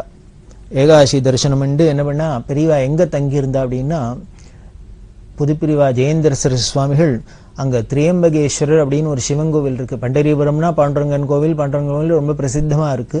இருந்தாலும் அந்த க்ஷேத்திரமூர்த்தியா திரியம்பகேஸ்வரர் அப்படின்னு சிவன் கோவில் இருக்கு, எல்லாம் பக்கத்திலேயே தான் இருக்கு. அந்த திரியம்பகேஸ்வர கோவில்ல ஜெயேந்திர சரஸ்வதி பெரியவா என்ன பண்ணினா, 4 சிஷ்யாளோட ஆதிசங்கர பகவத்பாதால பிரதிஷ்டை பண்ணிண்டா. ஏன்னா ஆதிசங்கர பகவத்பாதால் பண்டரிபுரம் பேருக்கா, பாண்டுரங்காஷ்டம் எல்லாம் பாடியிருக்கா. அதனால அவளுக்கு அங்க ஒரு சந்நிதி இருக்கணும், பகவத்பாதாளுக்கும் இந்த பண்டரிபுரத்துக்கும் எப்படி சம்பந்தம் இருக்குங்கிறது தெரியணும் அப்படிங்கிறதுனால அங்க 4 சிஷ்யாளோட அந்த திரியம்பகேஸ்வர கோயில பிரதிஷ்டை பண்ணியிருக்கா. இன்னைக்கும் இருக்கு, ரொம்ப அபூர்வமா இருக்கும், அழகா இருக்கும். அந்த இடத்துல போய் இந்த திரியம்பகேஸ்வர கோயில பெரியவா தங்கி இருந்தா. பக்கத்திலேயே ஒரு வேத பாடசாலை நடந்துன்னு வருது. காஞ்சி காமகோடி பீடத்தோட ஆதரவில் பம்பாயில் இருக்கிற சில ட்ரஸ்ட் இருக்கு, அவளோட புண்ணியாத்மாக்கள்லாம் இருக்கு. அவளோட மேற்பார்வையில் அங்கே ரிக்வேதம் சுக்ல யஜுர்வேதம் அதெல்லாம் சொல்லித்தர பாடசாலை பண்டரிபுரத்தில் இன்னமும் இயங்கிட்டு வருது. அந்த திரேம்பகேஸ்வர கோவிலில் பெரியவா தங்கியிருந்தா. அப்படி தங்கி இருக்கிறதே அங்கே தங்கிட்டு தான் இந்த ஏகாதசிக்கு போகிறது, சந்திரபாகால ஸ்நானம். சந்திரபாகால அப்போ அப்படி மழையான மழை கொட்டி வெள்ளம் அப்படியே கரபுரண்டு ஓடுறது. அதை விட ஆச்சரியம் என்னன்னா, பெரியவா சாதுர்மாசிய விரதம் வருது அந்த 81ஆம் வருஷம். இந்த சாதுர்மாசியத்தை எங்கே பண்ணலாம் அப்படின்னா, பெரியவா பார்த்தா இந்த பண்டரிபுரத்துலேயே பண்ணால் அது ஒரு பெரிய டூரிஸ்ட் ஸ்பாட்டாக இருக்குது, லட்சக்கணக்கான ஜனங்கள் வரா. எல்லாரும் இங்கே தரிசனத்துக்கு வந்தாலும் நமக்கும் கஷ்டமாக இருக்கும். வரவாளெல்லாம் மெயின்டைன் பண்ணுறது, அவளுக்கு ஆகாரம் போட்டு அவளுக்கு உபச்சாரம் பண்ணுறது, அவளுக்கு இடம் கொடுக்குறது எல்லாம் அசௌரியமாக இருக்கும். அதனால் வேற எங்கேயானு பக்கத்தில் கிராமம் இருந்தால் போய் அங்கே தங்கிவிடலாம், அங்கே பண்ணின்னு இருக்கலாம் அப்படின்னு பார்த்துட்டு தான் ஏகாம்பரம் வெள்ளம் விட்டு பார்த்துன்னு வச்சுன்னா இவாளும் பல இடங்கள்லாம் போய் பார்க்க. ஆனால் சாண்டூர் ராஜா என்ன சொன்னார், இங்கேயே இருக்கணும் அப்படின்னு சொல்லி இங்கே தங்கணும், என்ன வசதி பண்ணித்தரமோ பண்ணித்தரேன் அப்படின்னா, பெரியவா என்னன்னா சந்திரபாகாக்கு அக்கறையில் ஒரு உத்ராதி மடம், அந்த உத்ராதி மடம் ஆத்ம மடம், அது உத்ராதி மடம். அதில் பாலாச்சார் அப்படின்னு ஒரு பெரிய வித்வான், அவளோட சொந்தமான ஒரு இடம் இருந்தது. அங்கே வேத பாடசாலை நடந்தது 50 வருஷத்துக்கு முன்னால். அது அக்கறையில் சோழ வயல் காடாக இருக்கும். அந்த வயல் காட்டுக்கு நடுப்புற ஒரு பெரிய கருங்கல்ல பிரமாதமான கட்டடம். ஆனால் அது இப்போ இடிஞ்சு போய் ஒரு ரிப்பேரில் இருந்தது. அது பாடசாலையாக இருந்ததுனால அங்கே இருக்கலாம்னு பெரியவாளுக்கு ஒரு ஆசை, வேதகோஷம் இருந்த இடம் அப்படின்னு. ஆனால் அது ரொம்ப வசதி போகிறல, பாம்பு கும்பெல்லாம் ஒரே இதுவாக இருந்தது, கரண்ட் இல்லை, இப்படிலாம் இருக்கிறதே கூட இருக்கிறவாளுக்கெல்லாம் சௌரியமாக இருக்கும் அப்படின்னு நினச்சிட்டு இருக்கிறதே தான் சாண்டூர் ராஜா எல்லா ஏற்பாடு பண்ணி, ரங்கன் கவுடு அப்படிங்கிறவர் சாண்டூர் ராஜா அவெல்லாம் அதுக்கு வசதி எல்லாம் பண்ணி கொடுக்க பெரியவா அங்கேயே சாதுர்மாசியம் பண்ணுறது அப்படின்னு தீர்மானமாச்சு. இந்த சாதுர்மாசியத்தில் பெரியவா தானே வியாச பூஜை பண்ணி எல்லோருக்கும் அக்ஷதையெல்லாம் கொடுத்து எல்லாம் பண்ணினா. ஆனால் தரிசனத்தை மட்டும் என்ன பண்ணினான்னா ரெஸ்ட்ரிக்ட் பண்ணிட்டா. கார்த்தால 9 மணிலேருந்து 10 மணி, சாயந்தரம் 5லேருந்து 6, இந்த 2 மணி நேரம் தான் தரிசனம். யாரு வந்தாலும் ஊரு இக்கரையில இந்த பக்கம் இருக்கு, அக்கறையில சந்திரபாகாவை தாண்டி அந்த பக்கம் போய் தான் பெரியவாளை தரிசனம் பண்ணணும். பெரியவாளோ அப்படி கார்த்தால 1 மணி நேரம், சாயந்தரம் 1 மணி நேரம் தான் தரிசனத்தை வச்சுன்னுட்டா. எப்படி போறது அப்படின்னா, அங்க பெரியவா இருந்த இடத்துல காவி கொடி ஏற்றி கொடி பறக்கும். இங்கேருந்து பார்த்தா கொடி பறந்ததுன்னா பெரிய தரிசனத்துக்கு போகலாம் அப்படின்னு. அந்த போட்ல தான் போயாகணும். நிறைய போட்டுக்காரெல்லாம் இருப்பா, போட்டு வாழெல்லாம் இருப்பா, அழிச்சுன்னு போவா அக்கறைக்கு. பெரியவா என்ன அந்த போட்டுக்காரெல்லாம் கூப்பிட்டு சொன்னா, யாரானும் வந்தால் இந்த டயத்தை தவிர, தரிசன டயத்தை தவிர வேற எப்போ வந்தாலும் இந்த பக்கம் அழிச்சுன்னு வராதுன்னு. அதனால என்னன்னா, பெரியவா சொல்லிட்டதுனால இந்த போட்டுக்காரெல்லாம் நீங்க இந்த 9 to 10, 5 to 6 தவிர மீதி எந்த சமயத்துல போய் போட்டு அந்த பக்கரைக்கு போகணும்னாலும் வரவே மாட்டா. அதுல சங்கர்னு ஒரு போட்டு வாழா, அவரோட பக்தியை பார்த்தேன்னா எப்படி ராமருக்கு ஒரு குகனோ அது மாதிரி பெரியவாளுக்கு ஒரு சங்கர் அப்படின்னு சொல்லலாம். அவர் இன்னமும் இருந்தர், இப்போ இருப்பர் அப்படின்னு தோன்றது. உருகுவர் அப்படி பெரியவாள்கிட்ட ஒருவர், அவர் சொல்ற சாட்சாத் பாண்டுரங்கன் அப்படின்னு பெரியவாளை. ஏன்னா எங்களெல்லாம் கூப்பிட்டு பேசியிருந்தா எப்படி இருந்ததுன்னு, பாண்டுரங்கன் எங்களோட நேர பேசினாப்புல இருந்தது அப்படின்னு சொல்றவர். அப்படி போட்டுக்காராளாக இருக்கட்டும், யாராகட்டும், எல்லாருக்கும் பெரியவா அவளோட அந்த பிரம்மஸ்வரூபம் தெரிஞ்சுது. அப்பேற்பட்ட பண்டரிபுரத்தில் 162 நாள் பெரியவா இருந்தா. தஞ்சாவூர்லேருந்து ஒருத்தர் வந்தார், அவர் இன்ஜினியரிங் படிச்சிருந்தார், ரொம்ப வேதாந்தத்தில் ரொம்ப பற்று இருந்தது, விரக்தராக இருந்தார். சன்னியாசம் வாங்கிக்கணும்னு பெரியவாள்கிட்ட உத்தரவு கேட்டார். பெரியவா காசியில் போய் இருக்க சொன்னா. அப்புறம் அங்கேருந்து திரும்பி வந்தார். எல்லாம் பார்த்தோம். அதில் கடைசியில் என்ன ஆச்சு, அவர் பெரியவா தரிசனத்துக்கு வந்த ஒரு இத்தாலியிலேருந்து வந்த ஒரு பெண்மணி யாரோ தரிசனத்துக்கு வந்தா, அவளோட இந்த தரிசனத்துக்கு வந்த இடத்துல இவருக்கு பரிச்சயம் ஏற்பட்டு, அப்புறம் கடைசியில் போய் அவ 2 பேரும் கல்யாணம் பண்ணிட்டுட்டா. அது அப்படின்னு பேப்பரில் வந்திருந்தது. இதை பார்த்துட்டு ஷாக்காக இருந்தது. பெரியவா ரொம்ப ஆச்சரியப்பட்டா அப்படின்லாம் பார்த்தோம். சன்னியாசம் வாங்கிக்கணும் அப்படின்னு விரக்தராக இருந்து கல்யாணம்லாம் வேண்டானவர் திடீர்னு கல்யாணம் பண்ணி போயிட்டார் அப்படிங்கிறது நிகழ்ச்சியை பார்த்தோம். இதுக்கு நேர் ஆப்போசிட்டா இன்னொரு நிகழ்ச்சி. பெரியவா பண்டரிபுரத்தில் இருக்கிறதே ஒரு பெரிய வேத வித்வான், அவரோட மச்சினர். அவர் பெரியவாள்கிட்ட அடிக்கடி எப்பொழுதும் பெரியவா இருக்கிற இடத்துல இருந்து தரிசனத்துக்கு வந்தவர். அவருக்கு கல்யாணமாகி 2 குழந்தைகள், அப்படி இல்லாமல் இருந்தது. குடும்பத்தோட பம்பாயில் இருந்திருந்தார். பெரியவாள்கிட்ட வந்தவர் ரிட்டையர் ஆயாச்சு. ரிட்டையர் ஆனதுக்கு அப்புறம் சன்னியாசம் வாங்கிக்கணும் அப்படின்னு கேட்டுட்டே இருந்தார். பெரியவா ஒன்றும் பதிலே சொல்லல, உத்தரவு கொடுக்கல. பல நாள் அவர் ஆசைப்பட்டுன்னு கேட்டுட்டு இருக்கார் பெரியவாள்கிட்ட. பெரியவா உத்தரவு கொடுத்து சன்னியாசம் கொடுக்கறதுக்கு ஏற்பாடு பண்ணணும், சன்னியாசம் வாங்கிக்கணும் அப்படின்னு. ஆனா பெரியவா ஒன்றும் பதில் சொல்லாதே இருந்தா. இப்படி போற இடத்தெல்லாம் அவர் நிர்பந்தப்படுத்தினதுனால இந்த பண்டர்பூர்ல பெரியவா இருக்கிறதே பிரார்த்தனை பண்ணார். இப்போ பெரியவா சரி அப்படின்னுட்டு சன்னியாசத்திற்கு உத்தரவு கொடுத்தா. எங்க போயினா உகாரோ இங்கோ அந்த இடத்துல போய் இருக்கா, அங்க சன்னியாசம் வாங்கிக்கலாம் அப்படின்னு சொல்லி அனுப்பிச்சா பெரியவா. அவர் போய் வாங்கிட்டு வந்துட்டார். இந்த சன்னியாசம் வாங்கிக்கிறதுக்கு முன்னால பெரியவா அவர்கிட்ட பல விஷயங்கள்லாம் பேசி எல்லாம் தீர்மானம் பண்ணிட்டு தான் அவர் பெரியவா கேட்ட கேள்விக்கெல்லாம் திருப்தியா பதில் சொன்னதுக்கு அப்புறம் தான் பெரியவா உத்தரவு கொடுத்துருக்கா. சன்னியாசமும் போய் வாங்கிண்டாச்சு. வாங்கிட்டு திரும்பி பெரியவா இருக்கிற இடத்துக்கு வந்தார். இருக்கலாம்னா திடீர்னு ஒரு நாளைக்கு என்னாச்சு, பம்பாயிலேருந்து அவரோட சம்சாரம் வந்துட்டா. இந்த சன்னியாசம் வாங்கிட்டவரோட சம்சாரம் அவர் குடும்பத்தோட முதல்ல பம்பாயில இருந்தார், உத்தியோகமா இருந்தார், ரிட்டையர் ஆனார். அதுக்கப்புறம் இங்க வந்தார் அப்படின்னு பார்த்தோம். அந்த அம்மா வந்துட்டா. அந்த அம்மா வந்தா அந்த அம்மாவுக்கு விஷயம் தெரிஞ்சது, தன்னோட புருஷன் சன்னியாசி ஆயிட்டார் அப்படின்னு.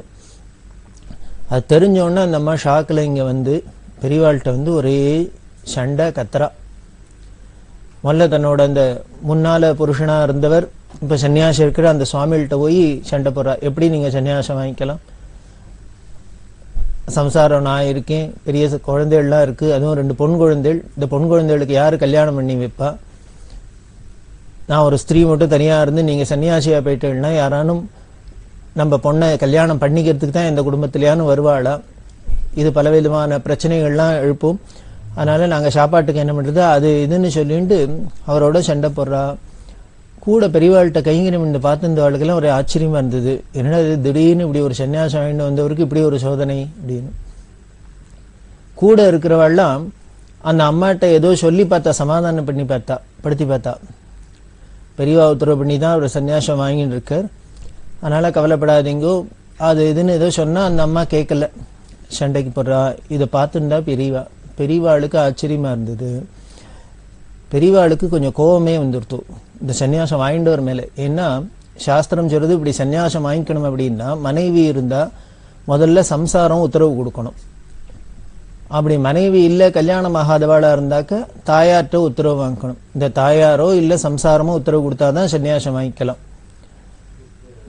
இத முதல்ல பெரியவா கேட்டா அவர்கிட்ட, இது மாதிரி கல்யாணம் ஆகிருக்கே உனக்கு, அவ குடும்பம்லாம் எல்லா சூழ்நிலையெல்லாம் பெரியவாளுக்கு எல்லாம் தெரியும். நீ உத்தரவு கேட்டேன்னா இவர் என்ன பண்ணே சம்சாரத்திட்ட சொல்லிட்டேன், அவளும் உத்தரவு சரின்னு சொல்லிட்டா அப்படின்னு இங்க சொல்லிட்டார். ஆனா சரின்னு சொல்லிட்டா அப்படின்னு இங்க சொல்லியிருக்காரு, ஆனா அந்த அம்மாட்ட சொல்லல போல இருக்கு. இது இப்ப தெரிஞ்சா என்ன பண்றது? இப்போ சன்னியாசமா வாங்கிட்டாச்சு. அந்த அம்மா இல்ல சன்னியாசத்தை விட்டுருங்கோ, விட்டுட்டு என்னோட வாங்கோ, பம்பாய்க்கு குடுத்தனம் பண்ணும் அப்படின்னு சொல்றா, சண்டை போடுறா. பெரியவாழ்கிட்டையும் மற்றவாள் தரிசனத்துக்கு வந்துருக்கா, அவளோட பெரியவா இருந்துருக்கிறதே தான் இந்த சுவாமியில ஓரமா உட்காந்துருக்கு. அப்படியாச்சு பெரியவா என்ன பண்ணா அந்த ஏகாமரன் கைங்கரியம் பண்றவர் அவரை கூப்பிட்டு இந்த சுவாமியிட முதல்ல உள்ள அழிச்சுன்னு போன, அவரை உள்ள அழிச்சுன்னு போய் ஓரமா உட்காந்து வச்சிரும் அப்படின்னா, நீனும் உள்ளே இரு அப்படின்னு. உடனே இந்த சுவாமிகளுக்கு காவலா இவர் உள்ளுக்குள்ள போய் உட்கார்ந்து விட்டார். இந்த சுவாமியில உள்ள அழிச்சுன்னு போய் உள்ள உட்காந்து வச்சாச்சு. ஏன்னா இங்க வெளியில இருந்தா இந்த அம்மா சண்டை போட்டுட்டே இருக்கா, இதுக்கு என்ன இந்த பிரச்சனைக்கு எப்படி தீர்வு காண்றது? இப்ப சன்னியாசம் வாங்கிண்டாச்சு, கிரமமா சாஸ்திரோக்தமா சன்னியாசம் வாங்கி இனிமே இதை விட்டுட்டு திரும்பி அந்த சன்னியாசத்தை தியாகம் பண்ணிட்டு போய் திருப்பி கொடுத்தனம் பண்ண முடியாது, அது மகாபாபம். அதனால பெரியவா இந்த பிரச்சனையை இப்போ சமாளிக்கிறதுக்காக அவரை உள்ளுக்குள்ள அழிச்சுன்னு போய் உட்காந்து வச்சுக்கோன்னு விட்டா. உட்காந்து வச்சுட்டா. மேட்டூர் ராஜகோபால் அப்படின்னு பெரியவாள்கிட்ட கைங்கரியம் பண்ணியிருந்தவர், பாலுன்னு கைங்கரியம் பண்ணி ஸ்ரீகண்டன் இவாள்லாம் சேர்ந்துட்டு அந்த அம்மாவுக்கு எடுத்து சொல்லு அப்படின்னா இவாள்லாம் அந்த அம்மாவுக்கு அட்வைஸ் பண்ணினா. இப்ப நடந்தது நடந்துடுத்து. அவர் பெரியவாள்கிட்ட பெரியவா மேல தப்பு இல்லை, பல சந்தர்ப்பங்கள்ல கேட்டார், பெரியவா ஒன்னும் வாயை திறந்து பதில் சொல்லாதான் தான். இந்த தரம் அவர் ரொம்ப நிர்பந்தப்படுத்தி கேட்டார். மனைவிட்ட சொல்லிட்டேன், சம்சாரமும் இதுக்கு ஒத்துணுட்டான்னு சொன்னதுனாலதான் பெரியவா சன்னியாசத்துக்கு உத்தரவு கொடுத்தா. அதனால இப்ப சன்னியாசம் வாங்கிண்டாச்சு, இதை திருப்பி ஒன்றும் அழிக்க முடியாது, நீங்க கவலைப்படாதீங்க. அவரோ உத்தியோகத்துல இருந்தவர் ரிட்டையர் ஆனவர், பென்ஷன் வருது, அந்த பென்ஷன்ல நீங்க கொடுத்தனம் பண்ணலாம். உடனே பெரியவா சொன்னா அப்படி அந்த பென்ஷன் போறலைன்னா சொல்லு, நம்ம யார்ட்டையான 4 பேர்ட்ட சொல்லி அவளுக்கு மாசம் மாசம் ஏதானு அனுப்பிச்சலாம், கொடுத்தனத்துக்கு என்ன பண்ணணுமோ அதை பண்ண சொல்லலாம். இந்த குழந்தைகளுக்கு கல்யாணம் பண்ணணுங்கிறா, அவ்வளவுதானே. நம்ம அந்த பொறுப்பை எடுத்துக்கலாம். நம்ம எங்கேயான வரணும்னு பார்த்து நல்ல இடத்துல கல்யாணம் பண்ணி இந்த குழந்தைகளுக்கு என்ன பண்ணுமோ பண்ணலாம். அதனால இனிமே அவரை போய் தொந்தரவு பண்ணப்படாது. அவர் சன்னியாசம் வாங்கிண்டாச்சு, வேற வழி இல்லை, இப்போ ஒன்றும் பண்ண முடியாது. அதனால அடுத்தது என்ன பண்ணலாம் அப்படின்னா, இந்த அம்மா தனியாக தான் கொடுத்தனம் பண்ணியாலும் இனிமே இந்த குழந்தையோட வச்சுக்கிட்டும் அதுக்கு காசு பணத்துக்கு என்னென்ன ஐஸ்வர்யத்துக்கு என்னென்ன வேணுமோ என்ன சௌகரியம் வேணுமோ நம்ம பண்ணித்தரலாம். அந்த பொறுப்பை நம்ம எடுத்துக்கலாம். அப்படி எல்லாம் பெரியவா சொல்லி அந்த அம்மா ஒரு வழியா சமாதானப்படுத்தி வச்சு எல்லாருமா சேர்ந்துட்டு ஊருக்கு அனுப்பிச்சு வச்சா பம்பாய்க்கு. அந்த அம்மா கிளம்பி பெரியவாளை திருப்பி வந்தனம் பண்ணிட்டு நமஸ்காரம் பண்ணிட்டு போயாச்சு. அப்புறம் பெரியவா அவரை அழிச்சுன்னு வான்னு அந்த சுவாமிகளை அழிச்சுன்னு வந்தா பெரியவாளுக்கு ரொம்ப கோச்சுண்டு, நீ இது மாதிரிலாம் சொன்ன, இப்ப என்ன ஆயிடுத்து பாரு அப்படின்னா அவரை உடனே அழுதர். அவருக்கு பெரியவாளை பார்த்தாலே பயமா இருக்கு, இப்ப என்ன பண்ணுவாளோ ஏது பண்ணுவாளோ அப்படின்னு. அப்புறம் பயந்து நடுங்கின்னு இருக்கிறதே பெரியவா என்ன பண்ணா அவர்கிட்ட கேட்டா, இப்ப என்ன பண்ண போற அடுத்தது, நீ திருப்பி பம்பாய்க்கு போறியா அப்படின்னு. அப்படின்னா என்ன அர்த்தம், பம்பாய்க்கு போறியான்னா இப்ப சன்னியாசத்தை விட்டுட்டு போய் சம்சாரத்தோட கொடுத்தனம் பண்ண போறியான்னு தானே அர்த்தம். உடனே அவர் அழுதுண்டே பெரியவாள்கிட்ட நமஸ்காரம் பண்ணி சொன்னேன், இல்ல இல்ல இல்ல எனக்கு இதுலதான் ஆசை, சன்னியாசத்துலதான் ஆசை, நான் அதனால இந்த ஆசிரமத்திலேயே இருக்கேன், எனக்கு பெரியவா அனுகிரகம் பண்ணணும் அப்படின்னு சொல்ல.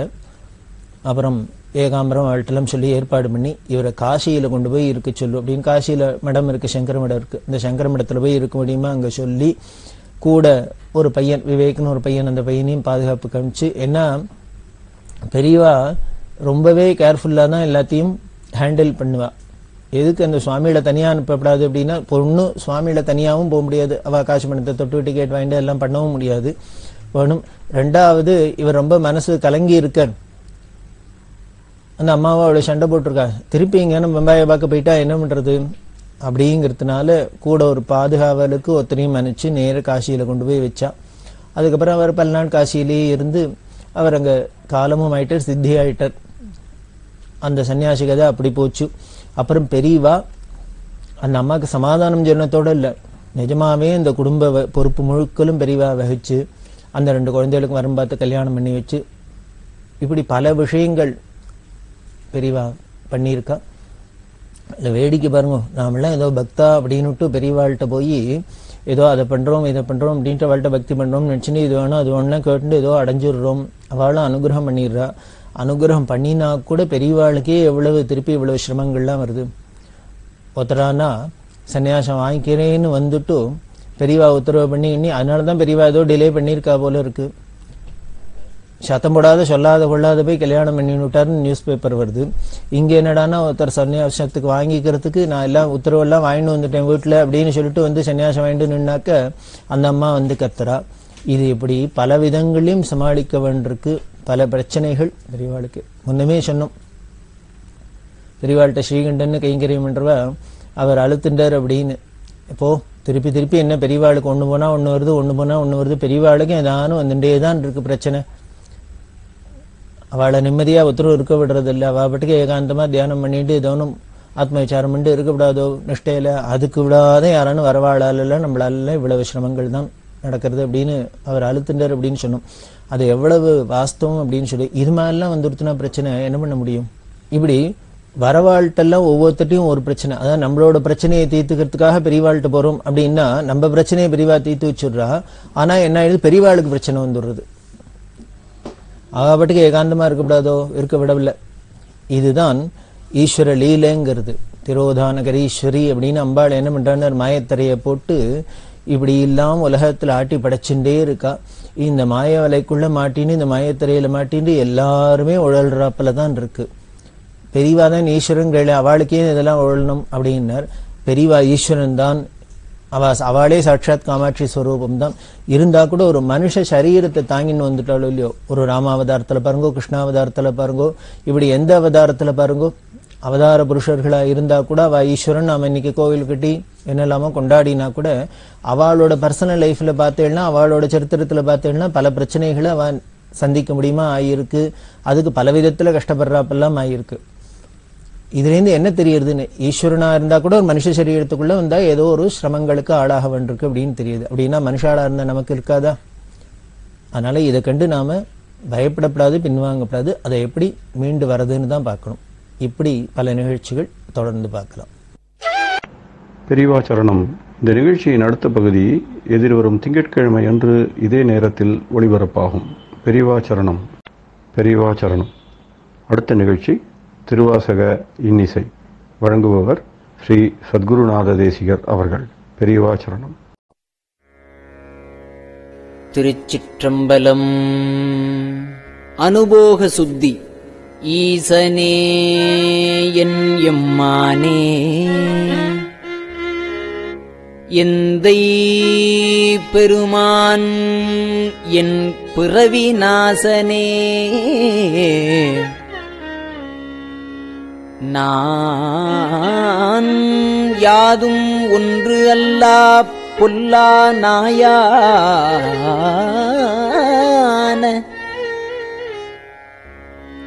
நீசனேனை ஆண்டாய்க்கு நினைக்க மாட்டேன் கண்டாயே தேசனே அம்பலவனே செய்வது ஒன்றும் அறியேனே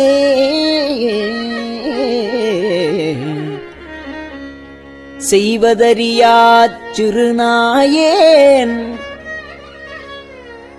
செம் பொற்பாதமலரு காணா பொய்யரு பெரும் பேறு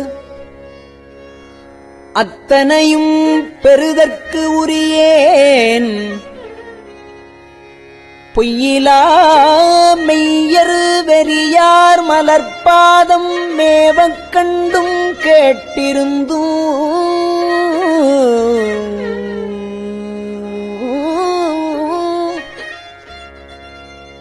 பொய்யனேன் நான் உண்டு உடுத்து இங்கு இருப்பதானேன் போரேரே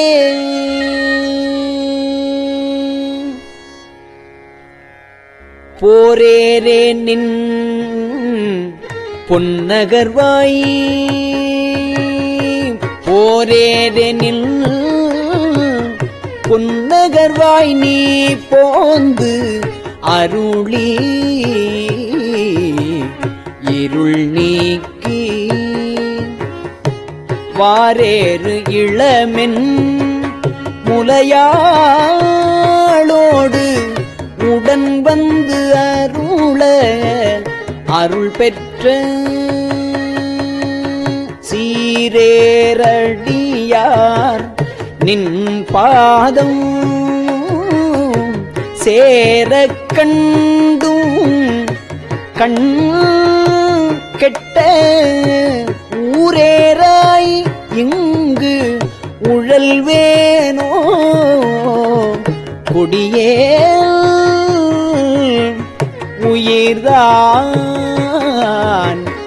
உலவாதே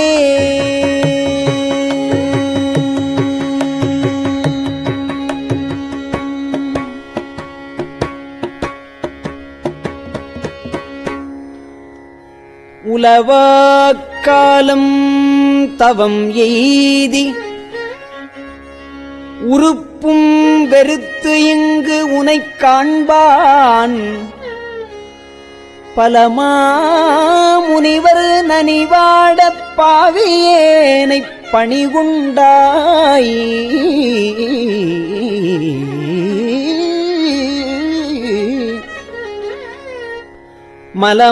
மலமாக்குரம்பெய்து மாய்க்க மாட்டேன் மணியே உனைக் காண்பான் அளவா நிற்கும் அன்பிலேன் என் கொண்டு எழுகேன் எம்மானே மானே நோக்கி உமையாள் பங்கா வந்து இங்கு ஆட்கொண்ட தேனே அமுதே கரும்பின் தெளிவே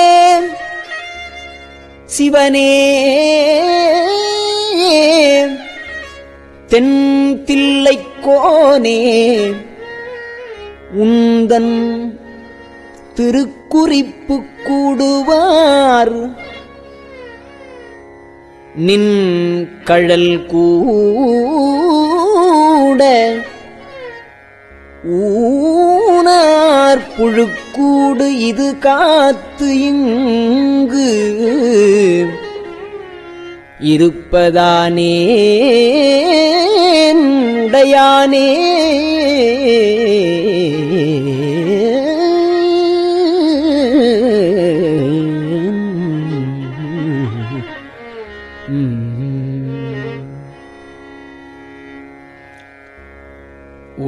உடையானே நின்றனை உள்கி உள்ளம் உருகும் பெரும் காதல் உடையார் உடையாய் நின் பாதம் சேரக் கண்டு இங்கு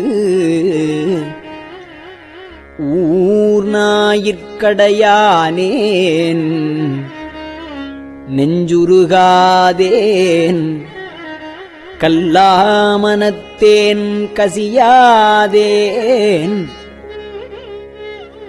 முடையார் புழுக்கூடு இது காத்து இங்கு இருப்பதாக முடித்தாயே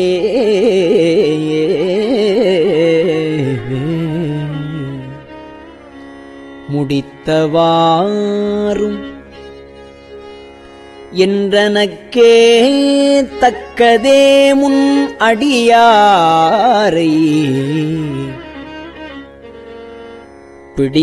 பிடித்தவாறும்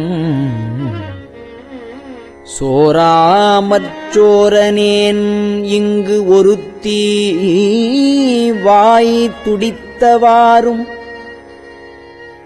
துகிலிரையே சோர்ந்தவாறும் முகங்குருவேற் பொடித்தவாறும் இவை உணர்ந்து கேடு எந்தனக்கே சூழ்ந்தேனே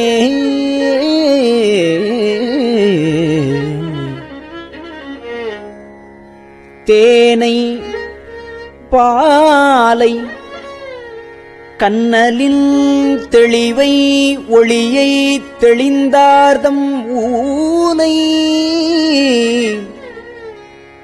தெளிந்தார்தம் ஊனை உருக்கும் உடையானை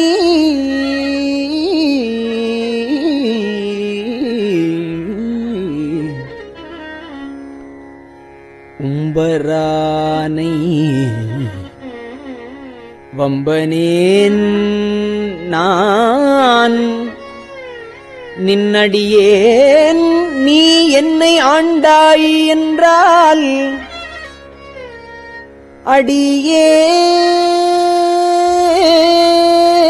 அடியேற்கு தானும் சிரித்தே அருளலாம் தன்மையாம் என் தன்மையே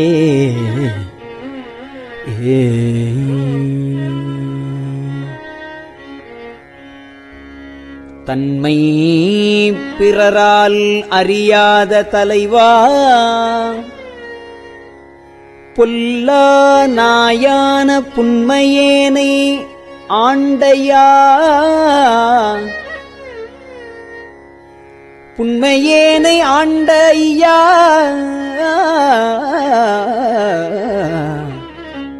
புறமே போக விடுவாயோ என்னை நோக்குவார் யாரே என்னான் செய்கேன் எம்பெருமான் பொன்னே திகழும் திருமேனி எந்தாய் எங்கு புகுவேனே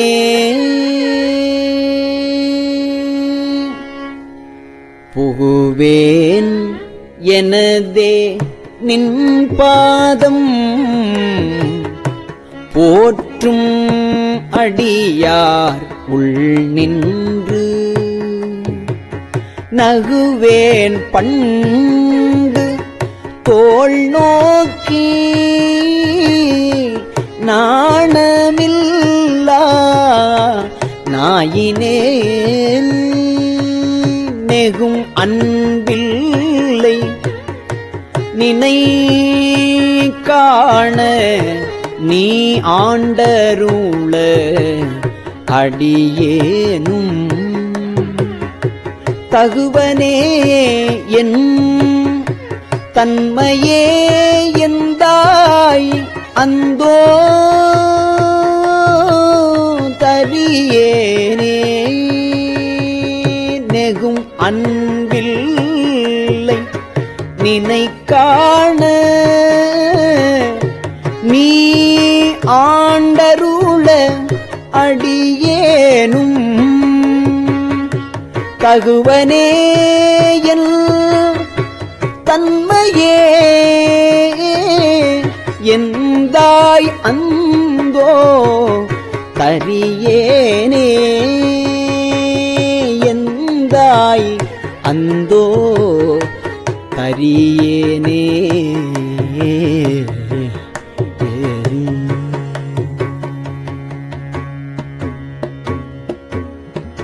திருச்சிற்றம்பலம்.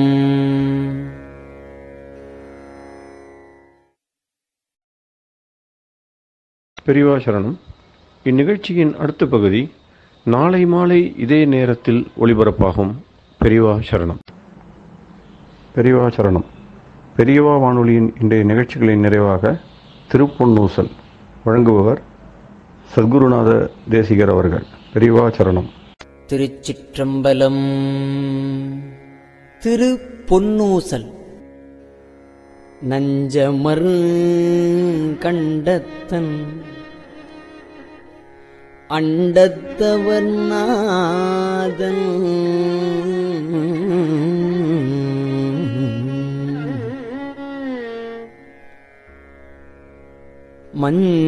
மஞ்சுதோய் மாடமணி உத்தர கோசமங்கை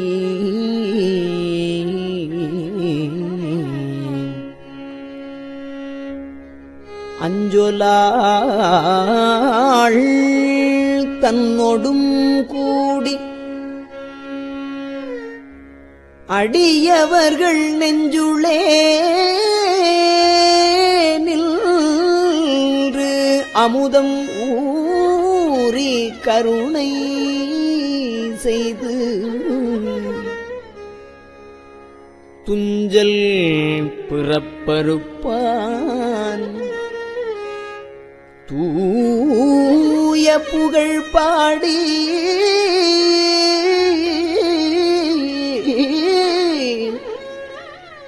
புஞ்சமார்வள் வளை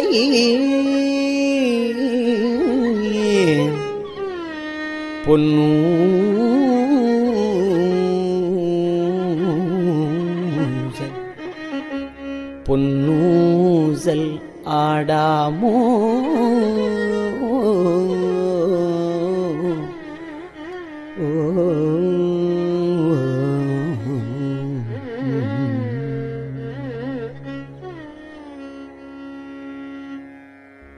திருச்சிற்றம்பலம். கஞ்சிவல காமாட்சி தன் குழந்தாள் சங்கரரே. கஞ்சிவல காமாட்சி தன் குழந்தாள் சங்கரரே. குரு சந்திரசேகரரே உறங்கிடுவீர்களேலோ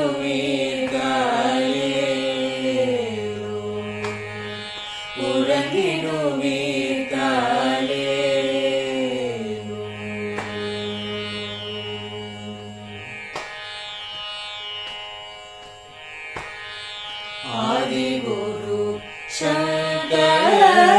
சங்கரராய் அன்றொரு நாள் வந்தவரே 68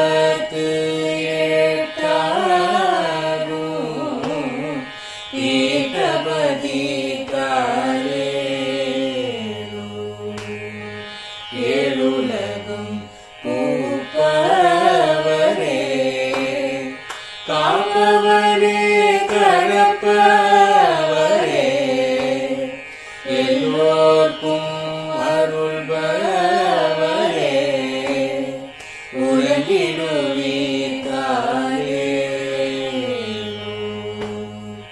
அயனுடனே மாலவனோ தேடிய பொற்பதத்தவரே அருமறைகள் சாற்றும் முயல் மலர்பதமே காலே முக்தி நிலை எய்திடவே சக்தி தரும் சத்குருவே முக்தி நிலை எய்திடவே சக்தி தரும் சத்குருவே நித்தமெங்கள் நாவீசையில் நித்திரை கொள்தாயே நித்தமெங்கள் நாவீசையில் நித்திரை கொள்தாளே நித்தமெங்கள் நாவீசையில் நித்திரை கொள்தாளே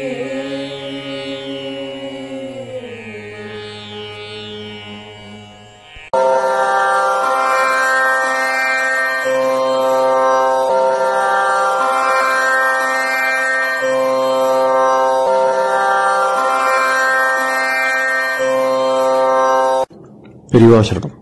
பெரியவா வானொலியின் மாலை நிகழ்ச்சிகள் இத்துடன் நிறைவடைகின்றன. எமது அடுத்த ஒளிபரப்பு நாளை காலை இந்திய நேரப்படி 6 மணிக்கு துவங்கும். பெரியவா சரணம்.